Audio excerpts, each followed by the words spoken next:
បាទសួស្តីបងប្អូនទាំងគ្នាអញ្ចឹងសម្រាប់វីដេអូមួយនេះគឺខ្ញុំមកឆាបាញ់កាញ់ទឹកដែលយើងប្រើសោះហើយម៉ឺនុយមួយមុខនេះគឺខ្ញុំថែមជូន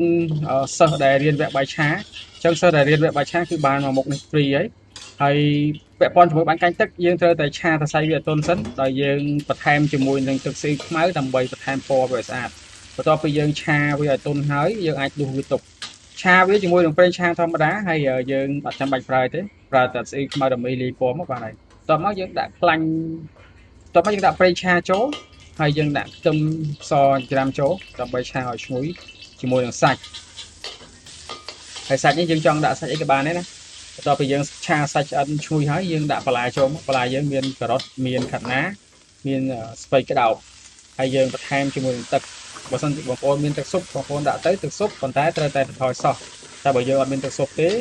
យើងដាក់ទឹកសាបមកសម្រាប់ខ្ញុំមានទឹកស៊ុបប៉ុន្តែខ្ញុំអត់ដាក់ខ្ញុំសូមប្រើទឹកសាបទៅនោះហើយសោះនេះគឺយើងប្រើ2វែកមួយវែករបស់វាហ្នឹង25ក្រាមអញ្ចឹង2វែកហ្នឹងវាស្មើនឹង50ក្រាមអញ្ចឹងបើ50ក្រាមវាអាចចូល6វែក6សាព្រាបើសិនជា50ក្រាមវាអាចចូលនឹង6សាព្រាបាយតោះមកយើងដាក់ម្ទេសដោយសារតែភ្ញៀវគាត់ញ៉ាំហើយអញ្ចឹងយើងប្រកបបន្ថែមម្ទេសឲ្យគាត់ទៅហើយជាចុងក្រោយគឺយើងត្រូវដាក់ជាមួយនឹងម្សៅឆាយើងលាយទឹកឲ្យហើយមកហើយដាក់2សាព្រាដើម្បីឲ្យវាខាប់អញ្ចឹងអានេះរបៀបឆាបាញ់កាញ់ទឹករបស់ខ្ញុំអញ្ចឹងបើសិនជាបងប្អូនចេះវិធីផ្សេងក៏ឆាបែបផ្សេងទៅហើយសម្រាប់ខ្ញុំគឺខ្ញុំសូមធ្វើបែបខ្ញុំណាហើយរសជាតិអាហ្នឹងយើងស៊ីសងលើគ្នាទៅណាឆ្ងាញ់ជាងក៏តាមហ្នឹងទៅណា